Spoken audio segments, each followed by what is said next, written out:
tout le monde, ravi de vous retrouver sur cette chaîne YouTube. Au programme de cette vidéo, nous allons ensemble calculer plusieurs indices des prix à la consommation à l'aide d'un exemple facile.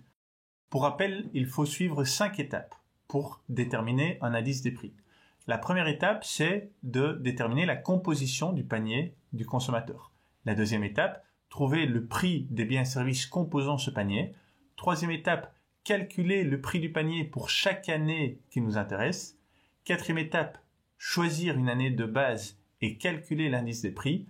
Et la dernière étape, c'est calculer le taux d'inflation. Voici l'exemple avec lequel nous allons travailler.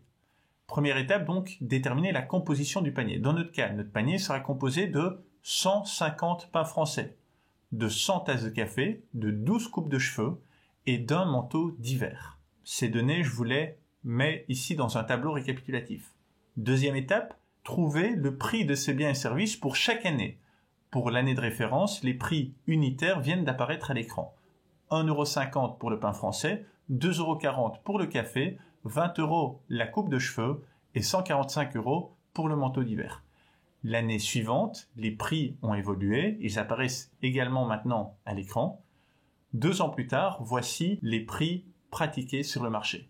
Troisième étape, déterminer le prix total de ce panier. Les sous-totaux apparaissent pour l'année de référence. Le prix total du panier est de 850 €. L'année suivante, ce même panier nous coûterait 865 €. 2 ans plus tard, la valeur de ce panier est montée à 888 €. À l'aide de ces données, nous allons maintenant pouvoir calculer l'indice des prix. Pour rappel, pour calculer un indice des prix, il suffit d'appliquer la formule qui vient d'apparaître ici à l'écran. C'est-à-dire de diviser le coût du panier de l'année qui nous intéresse par le coût du panier de l'année de base, le tout multiplié par 100. L'IPC est de 100 pour l'année de référence et il en sera toujours ainsi. L'année suivante, l'indice des prix à la consommation s'élève à 101,76. J'insiste sur le fait qu'il n'y a pas d'unité. On ne parle pas d'euros, on ne parle pas de pourcent.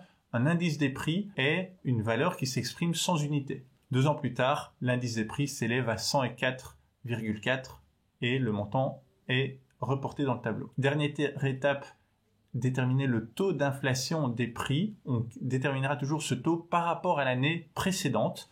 Dans notre cas, la formule apparaît ici à l'écran. Le taux d'inflation entre l'année actuelle et l'année suivante, les prix ont en moyenne augmenté de 1,7% et on l'a calculé dans un premier temps à l'aide des indices des prix, valeur finale moins valeur initiale sur valeur initiale. On aurait pu aussi calculer ce taux d'inflation à l'aide du prix total du panier entre cette année et l'année suivante. Comme ici surligné en vert, 865 moins 850 sur 850, on est à une augmentation moyenne des prix de l'ordre de 1,7%. On reporte cette donnée ici dans notre tableau. Pour calculer le taux d'inflation de l'année 2 par rapport à l'année 1, il suffit à nouveau d'appliquer cette formule, soit à l'aide de l'indice des prix, 104,4 moins 101,7, le tout divisé par 101,7, on est à un taux d'inflation de plus 2,65%. On aurait pu également déterminer ce taux d'inflation par rapport au prix total du panier, 888 moins 865, le tout divisé par 865, on est toujours à 2,65%. Il est tout à fait possible d'avoir un taux d'inflation négatif. C'est pas tellement la tendance pour l'instant sur les marchés, mais le taux d'inflation peut être négatif si on constate que les prix des biens et services achetés par des ménages typiques a en moyenne diminué. Je vous laisse ici à l'écran le résumé de notre exercice complet. Ça peut vous servir si vous voulez relire ça à tête reposée, refaire les calculs, vous assurer que vous avez bien compris la démarche qu'il y a derrière. C'est tout pour moi aujourd'hui. Merci pour votre attention. À tout de suite dans de prochaines vidéos. Bonne journée. Ciao. Merci d'avoir regardé la vidéo. Si vous avez appris quelque chose, n'hésitez pas à mettre un like sur cette vidéo. Vous pouvez aussi vous abonner pour rester informé de la publication de nouvelles capsules. N'hésitez pas non plus à me contacter si vous avez des questions ou des idées pour de nouvelles séquences. Allez, merci et à bientôt.